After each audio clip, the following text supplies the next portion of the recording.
welcome. Hey, everybody. It's a fantastic afternoon here in Flint. Coming to you live from allpointstv.com. This is the Genesee County Compassion Club show. What's up?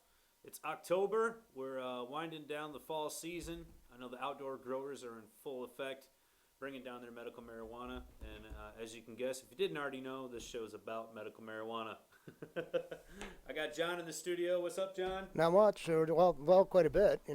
Yeah, obviously some things have been happening here. The studio is looking fantastic. We got our banner going on. It's like there's stuff above me. Yeah, it's like, and it's like, didn't you always wonder how they do that when you're a kid? They had the green screen technology for years. I don't know. Well, now we've got it. That's our phone number right there at the club.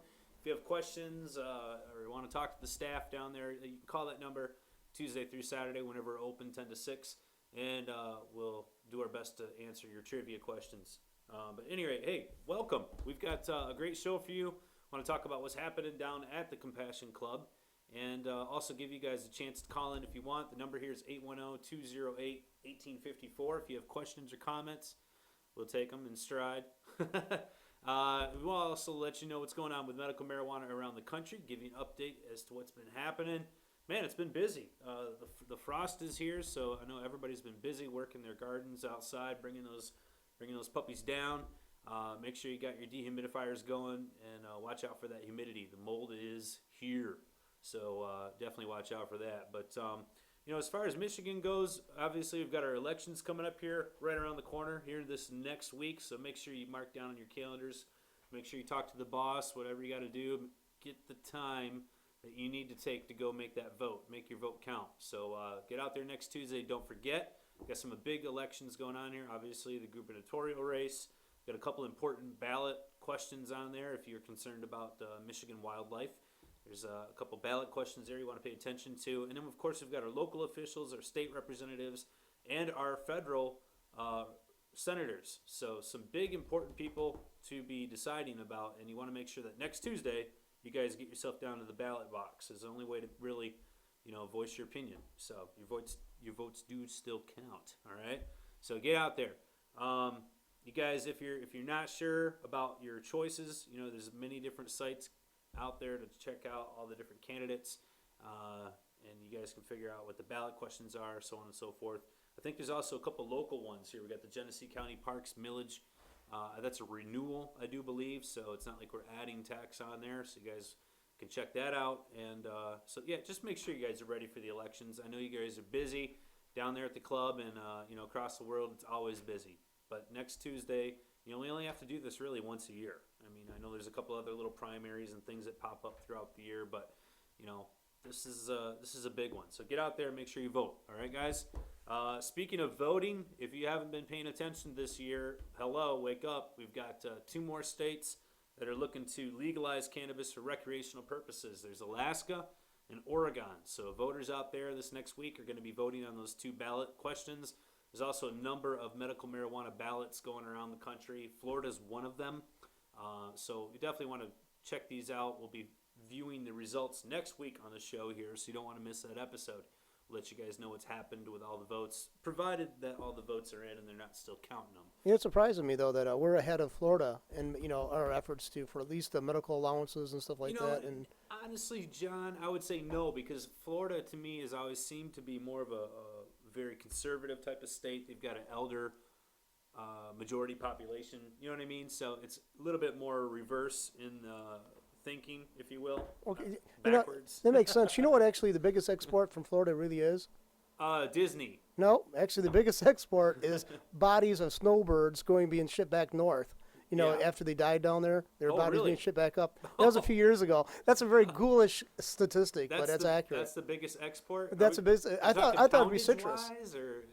It's certainly not economical. Yes, right? It actually is. I mean, look at all the people in New York. No, yeah, wait, you're telling me that they ship more dead bodies out of Florida than oranges? Probably. Yeah, that's what according to the statistic I read about 10 years ago. Yeah, and all the crap that comes out of Disneyland? No way, dude. No way.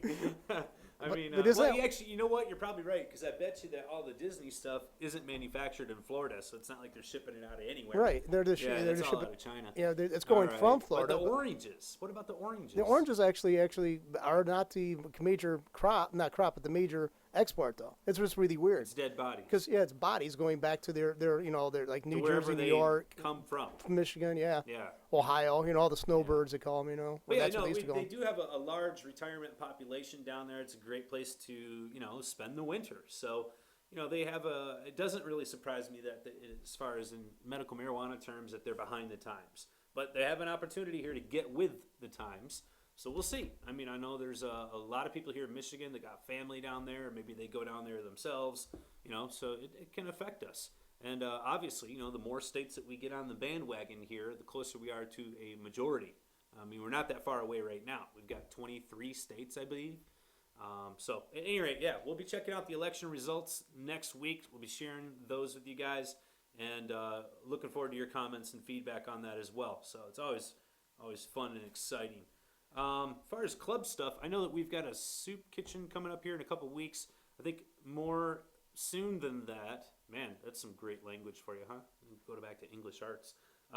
Anyways, this Friday, we've got the Halloween party. So obviously we've got Halloween. It's that season.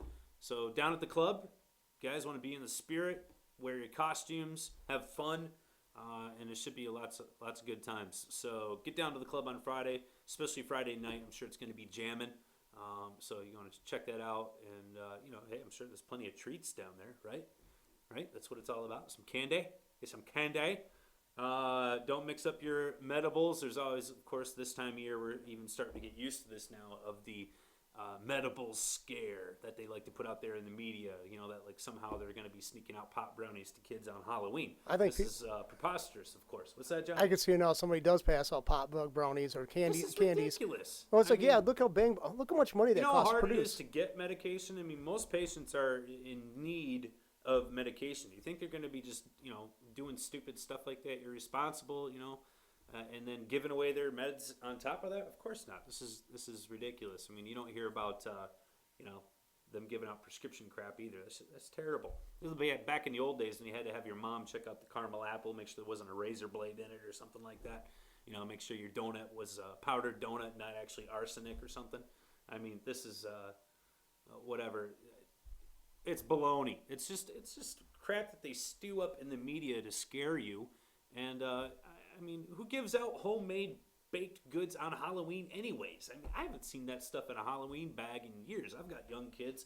We go trick-or-treating every year, and nobody does popcorn balls or the homemade chocolates or candy apples. I mean, nobody has time for that stuff anymore. Here's your Reese's. Go on about your way, little one. Have a nice Halloween, I mean, come on. So, all right, but, there's been some stories about that, and this is just crap that they stir up in the news.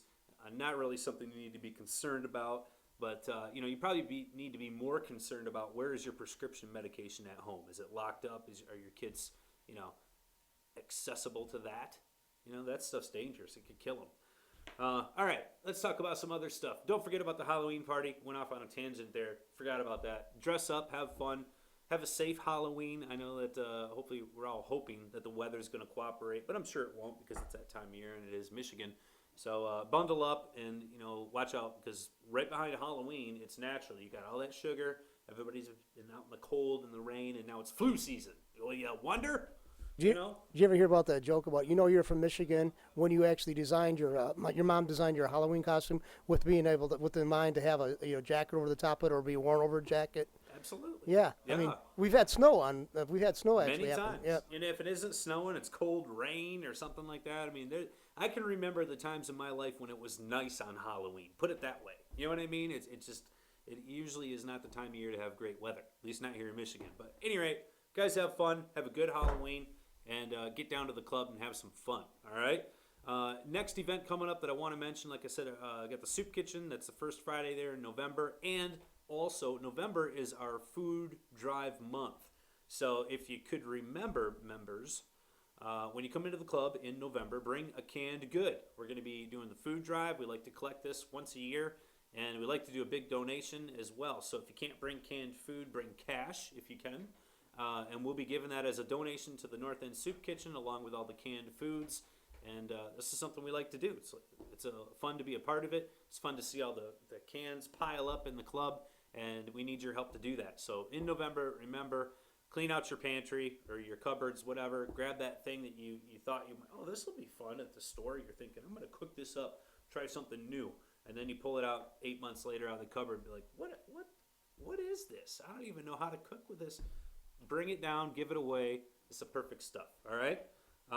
So that's it. We got those events happening. Don't forget, we've got the Holistic Center next door, guys. You can go over there and get your back cracked on Tuesdays with Dr. Shelter. He's an awesome dude, and he's a fully licensed, fully professional chiropractor. He can do the trick over there, and it's very inexpensive. Also, while you're there, you can get yourself a massage in the chair, or you can, wait a minute, I think the chair's on the other side. Whatever, get a massage. We've got a masseuse now, also on Tuesdays. So that's awesome. I mean, you can go get your back cracked, get a massage, and, grab a smoothie while you're there. Why not? What the heck? The chiropractor, you don't have to be a member of the club or no, you can patient? come in. You don't have to be a member to see the chiropractor or the masseuse. Our Holistic Center is open to the public, so you can go around over there and or invite a friend, or maybe you've got somebody out there wanting to kind of check things out, have them meet you there, whatever works. But they're, like I said, we got a masseuse. It's awesome. That's new for us. She's just started out this last week. It turned out, from what I've been told, just fantastically. She's amazing. And definitely you guys are going to want to check that out as well. So go over to the Holistic Center, especially there on Tuesdays, and make yourself feel better. All right? All right. I think that's it for events. If I'm missing anything, forgive me. There's probably some stuff going on, but, hey, there's a lot to keep track of right Chili now. cook-off, how'd that go? The chili cook-off. Yeah, how'd that go? I heard it went amazing. My wife won, so obviously it went pretty good. Oh, wow, that's cool. I wanted to say thanks to Will and Michelle, because I heard that you guys brought in 40 gallons of chili or something ridiculous like that. Thank you very much, because I know a lot of people got fed on that day because of you. And to all of our chili makers, thank you. You guys rock. And I know that the chili was delicious. Ramona made the White Lightning she's famous for. It's been entered 3 years now. Now that's chili contest. The first time it's won. So I don't know what the deal was there. Maybe it was so. Taste buds are evolving. Yeah, is that a non-traditional chili recipe? That It is, Ramona because has, it's got beans. beans in it. Okay. Yeah, non-traditional. Yeah. Yeah, We so- grew up thinking beans was actually always part of chili. I did too. Yeah. I did too. I had to be educated. My I- elevation of chili knowledge. I guess now in Texas and the Southwest, the chili competitions are like cutthroat. You know, Yeah. you don't want to be part of that. Right, yeah, they're over there. They're trying to sabotage each other and try to disqualify. No, we had a good event. I heard it turned out very well. Also, along with that, we had our first testing cup, and unfortunately, I don't have the results with me today. But I do know that there was some amazing results, both in the concentrates and the flour form. I was told that the top finishers, I believe it was the top 5 strains for the cannabis flowers cup, were all above 20%. So pretty amazing results. I think all above 22% actually. So purely phenomenal results. I apologize. I wish I had more specific information. Give some shout outs to the winners there. Maybe I'll catch you here this next week. Forgive me.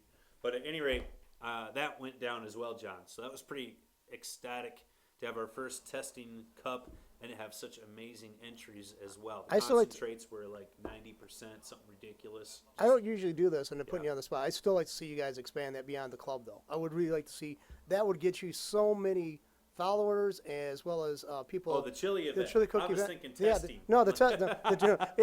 Around here, yeah, but I mean, I think that would be the chili event. PR event. I Maybe really so. do. Maybe so. I with the amazing chefs that we have, they're going to have some tough competition if we start bringing in outsiders.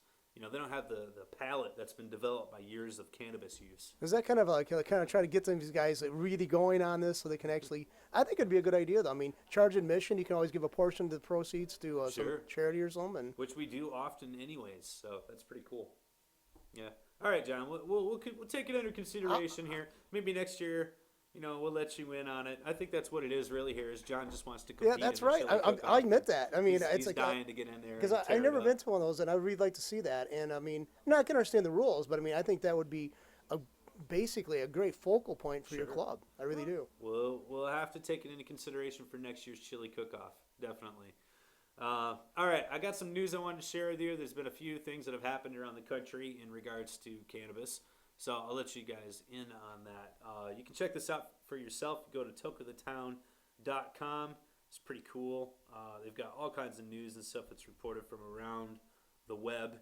And a lot of this stuff pops up on Facebook, but also a lot of it gets missed. So it's kind of good to go in there and check it out every now and then. And that's why I like to share some of the information with you guys, because sometimes you have patients come up to you and they're like, "Hey, did you hear about this or that?" And I was at the grocery store actually just about a couple weeks ago, and the guy in there was talking about the laws have changed here in Michigan, and now they're going to be opening up this and that. And I said, well, you better check. You better check before you go too far, because nothing's changed yet. So, but at any rate, here's some news for you. Let you guys in. This is, like I said, from Toke the Town. This is an article here. It says legalization has not helped or hurt Colorado as much as was predicted. It says here, a few months ago, a paper released by the Brookings Institution found that the rollout was succeeding. A new analysis by a Harvard economist released under the auspices of the Cato Institute offers a more fixed view and suggests that the nightmares predicted by the critics haven't come to pass. But neither have the benefits that a lot of the advocates were saying would go along with it. They haven't come to fruition either. So it says here, they thought that it would have numerous positive economic effects. And it says here, shared by the Cato and on view below, it mentions several examples of the possibility of law enforcement resources previously used for marijuana interdiction being freed up for other purposes. So I don't know if they have, I think it's going to take more time to really see what the economic impact is. Certainly you've got the tax revenue you can't look away from, and the licensing and so on that they're charging out there for these centers. I don't think it's far enough into the program yet to really make an accurate analysis of the economic impact. So, they're trying to kind of argue this. I don't think they have the evidence there yet. I think the economists weighing on this is, and any of these issues like gun control and all this stuff is probably the way to go, because all the morality arguments and ethical arguments basically are just never ending, and they never lead too much anywhere. The ultimate analysis is beyond us. But when you put in the brass tacks of how much does this cost for this, right? And I think they did that for the concealed carry thing here in Michigan. There's a parallel. They predicted. The critics are saying it was going to be shootouts. Right. The OK Corral kind of scenario that hasn't been manifested. Even Granholm, who was against the liberalization of gun laws, and actually admitted that when she was still the governor. Right. When she Attorney General, she opposed it. So I think the economists weighing in actually is probably the way to look when you create new policy. I think that's probably the better way to go. Well, I think that's definitely something you have to look at the social aspect as well. Like if there was an increase in drug dependency, stuff like this, other things that could be affected, maybe domestic violence, other things that would be associated with drug use, certainly not marijuana, but you have to kind of classify these things together when you're looking at these analysis to realize, is there a positive effect, is there a negative one, or is there any effect at all? And when they're comparing it here in this particular paper, the Harvard analysis, he does go on to say that this is a working paper, and he doesn't have everything collected yet, but at any rate, they're really only comparing it to one particular aspect, which is the law enforcement being able to redirect its resources. Well, what about the resources that are being created by the revenue? They're not talking about that yet. And I think that's something that they're going to have to consider. It's certainly being collected, and it's going to have an impact. It's hopefully it'd be a positive one. I don't see how it couldn't be. We're going to be directing more cash flow resources into education, law enforcement, so on and so forth. And that's what this tax revenue from marijuana is being used for. So I think down the road, we're going to be able to see that there will be real tangible results that they're going to have to say, yeah, this actually was a positive thing. I don't think they're going to be able to overlook them, and I don't think that if there are any negative effects or aspects of this legalization, and there haven't been any brought up yet, mind you, but let's say that there isn't any. I don't think there's going to be, and certainly it's going to outweigh. The positive part is going to outweigh that negativity, if there should be any that comes up. Yeah, I think basically it's going to be, I think a year or two out, you're going to be able to have a better feel for that, or a better look, maybe indicators and stuff. But I can't see where this would be harmful. What they did in Colorado is harmful. Well, and I think you got to look back at the original prohibition with alcohol and consider that. And a lot of people are trying to make the comparison there, which is certainly something that could be done. But I also believe that you have to look at the actual product itself and realize that alcohol is a far more dangerous drug than cannabis. And the majority of people out there have this impression that no, it's the other way around because of the propaganda, because of the government influence on how we think and so on over the last 70 years of this machine that they've been putting on, saying all along, cannabis is a dangerous drug. It's harmful just as much as heroin is. And so when people think about, legalizing this, they expect social ramifications to be horrible. They expect people to be going off the deep end, if you will. And I think that if you look at when they did this with alcohol, 70 years ago, when we, actually more than that now, 80 years ago, there were aspects. You may have had increased drunk driving. Certainly you're going to be having more vehicles becoming on the road every day. We do that now, but there was an explosion back then of automobilia, if you will. So these are things that would definitely have an impact, being now that alcohol will be more readily available. And what would those negative aspects be in comparison socially to the legalization of alcohol and the tax collection and so on and so forth? Obviously we've gone on, and there's a lot of different reports out there that might argue one way or another and say that maybe the alcohol should be illegal. If we looked at the different ramifications that happen because of alcoholism and so on. I don't know. I think that cannabis is less dangerous. I think that when we look at this, say 5-10 years down the road, they're going to be thinking, why on earth did we ever have this be illegal in the first place? It just made no sense, and it's going to be one of those black spots in our history when we look back. But I think prohibition, even though alcohol is a dangerous drug, more dangerous than cannabis, and I don't use cannabis, but I use alcohol. But I mean, I think it's like when we look back in retrospective, we look at what we allowed them to get away with for the enforcement of prohibition laws.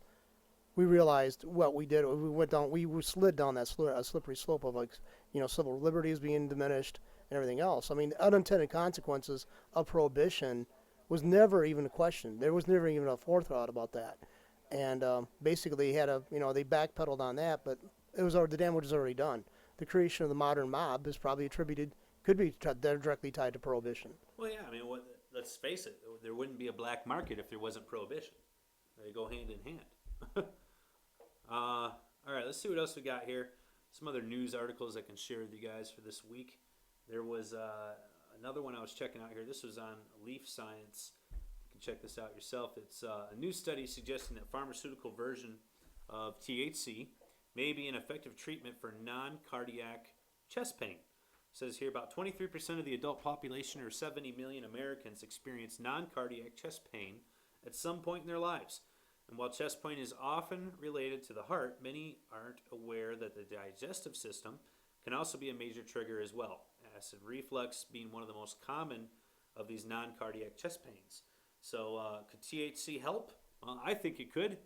Now researchers are kind of backing me up. From Temple University, a pilot study involving 13 patients treated with Marinol. Now this is THC only, mind you folks.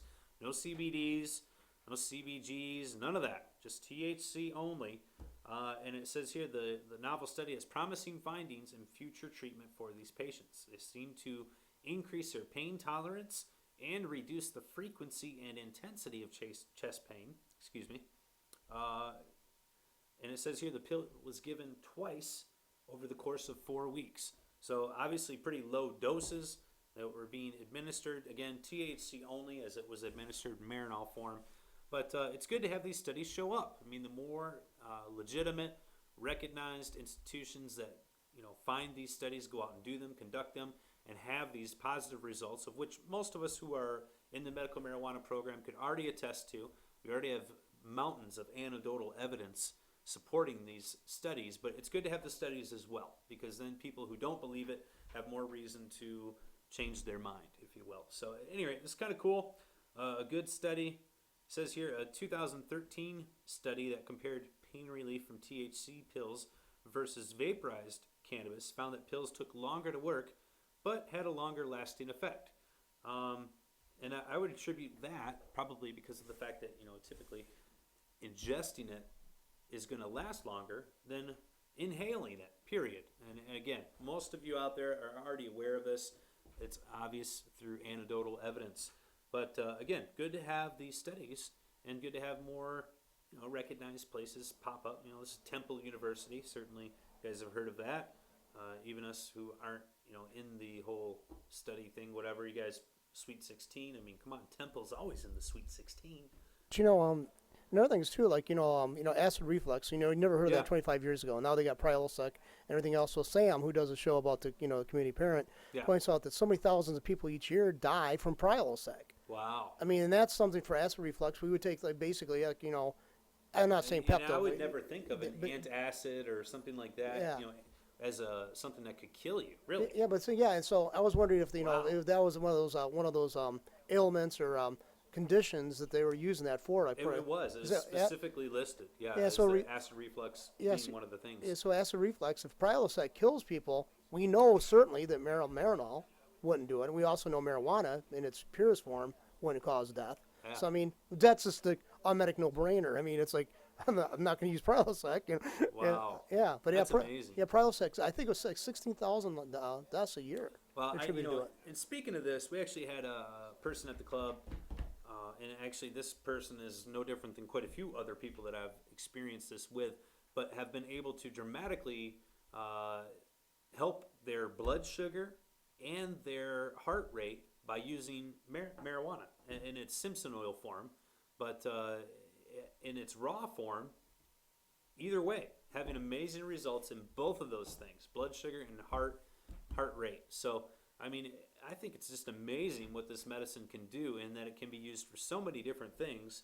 And when you consider the alternative medication, something as simple as Prilosec out there, causing death. I got a question That's about amazing. I got a question about Simpson Oil. I've heard a lot about it. Yes. Okay, obviously they couldn't allow that to be packaged like they would like other pharmaceutical or a over-the-counter medicine like Prilosec or whatever. So they put So I mean, how is that gain? I mean, do you have some caregiver here has to create something like using the formula that Rick Simpson came up with, or? Well, that's what it is. Rick Simpson's probably the most popular person out there who is promoting this idea of the concentrate form.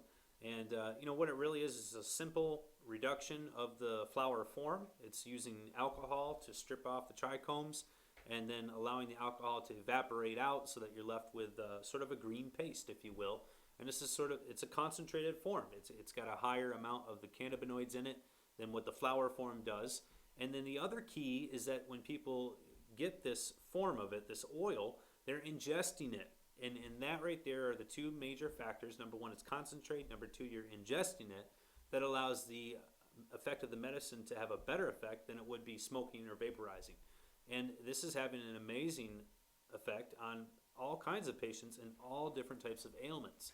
So, the Simpson oil it's not like it's a patented thing. It's not something that is packaged at the store. It's not I guess I don't want to say like it's not a product out there. It's a process, really, is what it is. And I think that if you look at Simpson oil, Rick Simpson himself, and what he calls Phoenix tears, he's combining his cannabis concentrate with a few other essential oils and other sorts of things that can be beneficial to create what he calls his Simpson oil. But the majority of people out there, what they're looking for is this concentrate. And that a lot of people go by the name of Simpson oil. So, and that's what people are looking for. There's different types of levels of Simpson oil. Some folks out there may have used a cannabis strain that's high in CBD, or maybe it's equal in CBD and THC. So it does depend on what types of flowers are used to create that Simpson oil. That will have a big impact on what type of cannabinoids are in that Simpson oil. So that's important. And a lot of people are out there looking for different types. But the main thing here is that we're using a concentrated form of the cannabis flower. So that's really the key. And it's amazing. It's just having absolutely amazing results. And I think that more and more people should try it, really. I just think it's absolutely fantastic. A lot of folks get scared because they haven't used cannabis before and they're worried about being high all the time. And, using a concentrated form of cannabis is certainly going to have some side effects to it. But, with a small dose and a repeated dosage over time, these side effects can be minimalized and then also sort of normalized, if you will, by that patient and be able to conduct themselves, on a regular basis. Most of the time, and this is again from anecdotal experience from what patients have told me, is that after they get used to the side effects, if you will, of the concentrate, within just a few days, they're able to operate, 10 times more efficiently than before because of the fact that the high doesn't bother them anymore, and then on top of that, whatever was the ailment is, just giving them amazing relief from it. And that's really the key. So, I think as people who are worried about, I don't want to try this out because it's going to make me high, or I can't function if I'm high all the time. And really it's not how it works. It's going to take some time to get through that. But if you will, a lot of medications are going to take some adjusting period. And this is just like that. And I think, you can trim it back. You don't have to go for the full dose all at once. But, this is, the results are fantastic. And I've just seen so many people benefit from this. It's truly amazing. And again, blood sugar, heart rate, there's been a lot of different things out there. You've heard it in the news covering things like seizures and so on. But it's used for all kinds of stuff. And the pharmaceutical alternative, it just blows my mind. I'm like, it's death traps is what they are. So, all right, moving on here. A couple more stories I wanted to share with you guys. Now let me see here if I can get to them. Bear with me. I'm just waiting on my tableto. If I could. Yes, I am touching you. There you go. Hey, you guys like the new studio? It's looking amazing, isn't it? All Points TV is getting it rocking. John down here has been doing some amazing things. Well, and Kevin Manning and his son Ethan, they're training me on the software too for the green screen, and it's just stepping it up. And we've been doing this for a long time. It's a different studio name before, and I'm glad to be raising the bar because I think they deserve to see something different and better than we used to have. So I love it, man. I tell you, the everything is just coming together great, and it looks amazing. Man, I cannot get my tablet to cooperate here. I apologize. All right, let me see if I can. One more try here.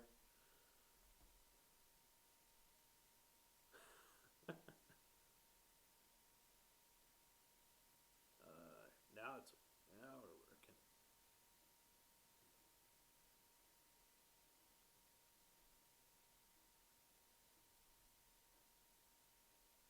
Okay, sorry about that. All right, this is the last story I wanted to cover with you guys. This is something else that affects a lot of people who use medication or maybe who are interested in using cannabis as medication is what about the memory? Everybody jokes around about the short-term memory loss and so on. It's no secret that obviously cannabis can affect a person's memory. The stereotypical marijuana user is often perceived as someone who's forgetful, maybe absent-minded. But let's find out what the science says. This is an article. It's from Leaf Science. And here we go. It says THC, the main psychoactive ingredient in marijuana, is known to impair nearly all aspects of memory. There's one exception, though. THC does not affect the recall of existing memories. So maybe it's just like messes up making new memories, but the ones that were already memories are good now. I don't know. It says here, the most obvious disruption is of the short-term memory, and it means that it'd be harder to form new memories while high. So there you go. THC impairs the consolidation of short-term memories into long-term memories, and it makes it difficult to remember what happened during the high or even after it wears off. It says THC does not impair your ability to recall existing memories. So marijuana users will be able to remember things like their name and where they live no matter how high they might get. Similarly, marijuana does not lead to memory loss or dementia. It says, in fact, experts believe that the body's endocannabinoid system, that's where your body makes its own cannabinoids, acts to regulate memory formation. And specifically, it seems to function as a filter of sorts, preventing the brain from being overloaded with irrelevant or useless memories. That's kind of cool. So it kind of erases the stuff that you don't really need to worry about, like what were you supposed to get at the grocery store or that appointment that you had at 3 o'clock. And somehow just allows you to remember the important things like your name and who your mom is and stuff like that. But anyway, here it says the effects of THC on the memory seem to depend on the dose, while larger doses have a more severe effect, and studies also show that frequent users tend to be more tolerant to marijuana and its effects.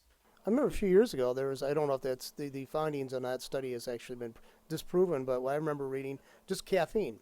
the embodiment of caffeine, drinking coffee, so for example, Yeah. actually it accelerated the encoding process for memory in males, but actually decreased the ability to encode it in females.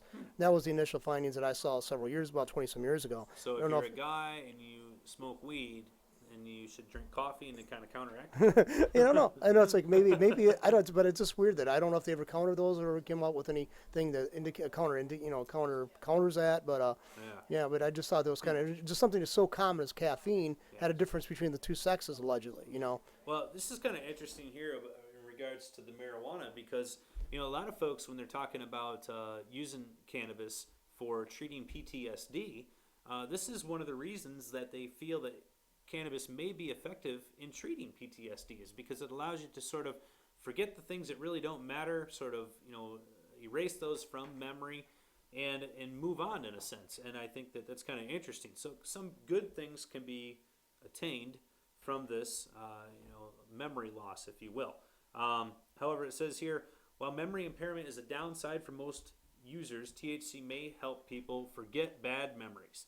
And in fact, studies show that the endocannabinoid system is directly involved with the extinction of negative memories. So it's pretty cool. And then in addition to this information, some studies also suggest that CBD combined with THC may help counter-effect some of those memory loss issues. So it's kind of cool. A lot of these studies that have been conducted, kind of like this one here, were conducted with THC only. So again, they're doing a study and they're using marinol to conduct it. So it's not a whole plant derivative. It doesn't have all of the different cannabinoids. And yes, while these studies may sort of echo what we already know as medical marijuana patients, I don't know that they're completely or entirely accurate because of the fact that we're not using a product for product. This isn't apples for apples that we're comparing. However, I think that you could probably derive that there's a little bit of truth to what this article is saying. It certainly does impact short-term memory and also may help erase some of the bad memories. So some good things and some bad things can be associated with this. And as a typical regular cannabis user, I think the majority of folks out there, they can sort of cope with this, if you will. They make themselves list, maybe use an alarm clock, I don't know, to remember the little things that you got to keep track of. And this here, it's definitely something that I think a lot of people are already aware of. But at any rate, again, another study sort of backing things up. And I guess this one here, I don't know, I think they should have done a better job of the study. Could have used more conducive information. Use the whole plant. Quit farting around with marinol. Come on. Yeah, that's one thing I'd like to say. Why do you always got to use that? Another thing Because is it's the only thing, here's the reason. Because it's the only thing that is approved by your federal government, which is also the same embodiment that approves studies. So if you're a university or some type of medical institution, whatever it may be, and you want to conduct a study, you have to get FDA approval. And do you think the FDA is going to approve you to study with whole plant material, which they have in turn said is illegal? No, of course not. You have to go get the marinol. So that's why, John, it's a corporate booby trap. What's another thing is too is like my friend and I were just talking about this just a couple of weeks ago, and years ago when these movies when a woman got bad news, she'd faint away or the doctor would sedate her, and actually they did actually find that sedation of a person after a severe event actually diminishes what we call the post-traumatic syndrome now. They didn't have that label then, but we have it now, and basically we do it. The body has and the human mind has that ability when it's in shock, like an emotional shock. Mm-hmm. It does have ability to sublimate this stuff or push it beyond, make it way beneath the surface. Sure. It manifests itself somewhere, but at some point, some kind of could trigger it. But it's that what you're talking about basically kind of it follows that same line of thinking and reasoning. Kind of assist with that. Assist in that, yeah. Yep. Which, for PTSD patients, that's exactly what they need is to help them move on, in the sense, don't have that constantly in their forethought, bringing them down all the time. So, all right, that's it for the articles. That's what I got for you. That's the news and information around the country. You can check out other stuff online as well at tokeofthetown.com or at leafscience.com. But that's what I got for you. So, hey, but this is what it is. It's allpointstv.com. You can check us out, ustream.com. Obviously, you're watching us there live. If you are now, appreciate it. Or you can go to allpointstv.com and see our post videos there. On YouTube, too, All Points TV. On YouTube. Thank you. Yes, YouTube. So YouTube, allpointstv.com. It's not hard. Check it out. And also, remember, Halloween party, Friday, all right? So come on down to the Genesee County Compassion Club. We're there Tuesday through Saturday, 10 to 6 most days, and on Friday we're up until 9. And we'd love to see you. Come on down, have a good time. And that's a wrap, all right? Thanks, John, for being in the studio with me. Good to be back here. And we'll catch you guys here next week. Don't forget to vote on Tuesday. Have a great week. See you guys.